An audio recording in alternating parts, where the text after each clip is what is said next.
करीब 50 साल की मेहनत के बाद आखिरकार वैज्ञानिकों के हाथ एक बड़ी कामयाबी लगी है।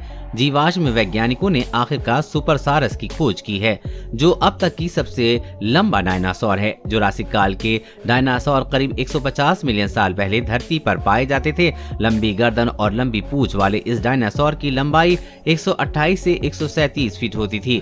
सबसे छोटा सुपरसारस भी 108 फीट लंबे डिप्लोडोकस से ज्यादा लंबा था, जिसे अब तक सबसे लंबा डायनासोर माना जाता था। Arizona museum of natural history के एक जीवाश्म वैज्ञानिक ब्रायन कर्टिस ने सुपरसारस की खोज करने वाले रिसर्च का नेतृत्व किया।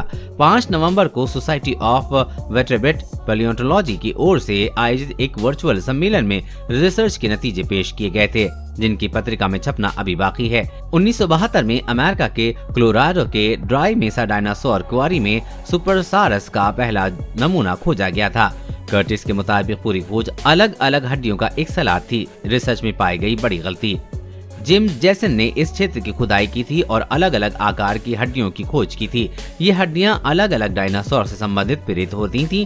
जेनसन ने 3 सिरोपॉइड, लंबी गर्दन और लंबी पूंछ वाले डायनासोर की खोज का दावा करते हुए अपने निष्कर्ष प्रकाशित किए। बाद में जीवाश्म वैज्ञानिकों ने जेनसन की रिसर्च में गलतियां पाईं। कर्टिस के अनुसार जेनसन जिन हड्डियों को 3 डायनासोर की समझ रहे थे, वो दरअसल एक सुपरसारस की थीं। कमर और कंधे की हड्डियां बराबर।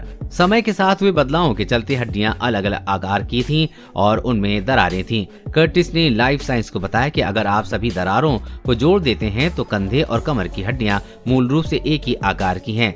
हड्डियां किसी अन्य समान आकार के डायनासोर से भी संबंधित नहीं थीं और साइट पर पाई गई सभी बड़ी हड्डियां मोटे तौर पर एक ही आकार की हैं। ये दिखाता है कि वो शायद एक ही डायनासोर से संबंधित है। देश और दुनिया की हर अपडेट पाने के लिए चैनल को सब्सक्राइब करें।